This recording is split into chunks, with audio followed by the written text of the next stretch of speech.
Right, diving deeper now into what this all means, and joining us now is Dr. Will Veyga, political scientist at William Paterson University. Now, Dr. Veyga, I'm sure that these numbers, they appear close even to the folks that are, aren't within the political circles. This is such a tight race. It's shocking as well.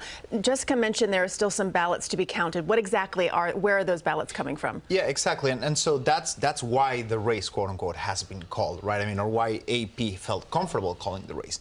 Because the places where those ballots are left are in places that have leaned so heavily Democratic, even in this particular race. So Essex County, Camden County particularly, both of those have about 10% of the precincts still remaining. And one of those has been pretty much a 73 to 27% for the governor. The other one's closer to a 60-40 split. So the trend is not going to be one that's overwhelmingly in favor of Jack Ciattarelli. The second piece to keep in mind is what's considered the blue shift, right, which is the secondary wave that comes after the polls have closed, the absentee ballots, the vote by mail, and that always tends to also lean Democratic. So once you compound everything, you expect the numbers to continue to increase. Now, against that backdrop, though, Mr. Ciattarelli is not conceding. They're saying they're going to, wait till the last ballots are counted.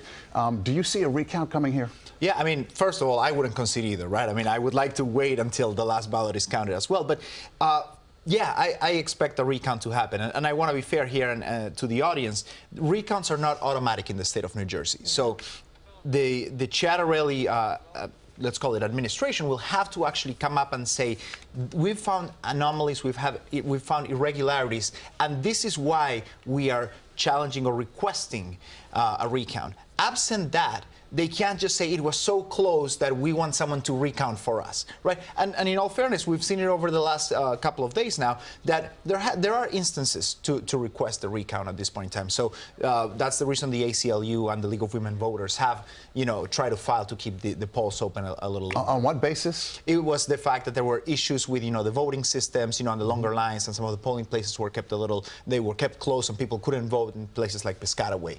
So with that said, I don't know that would necessarily help, Jack Ciattarelli, but that's what I would be leaning on if I was advising. So let's just say Phil Murphy does walk away with this victory after all the votes are counted. Does this change anything for him, or is a win a win? Well, let's start by saying that a win is a win, all right? But I think it has to change. The one thing when it's such a narrow victory is how he goes about governing. Because, yes, he's safe for 4 years, but the entire party is not safe for 4 years, right? So there are areas in the state that are going to be blue more likely, regardless of what happens. But there are others that are truly battleground to some degree.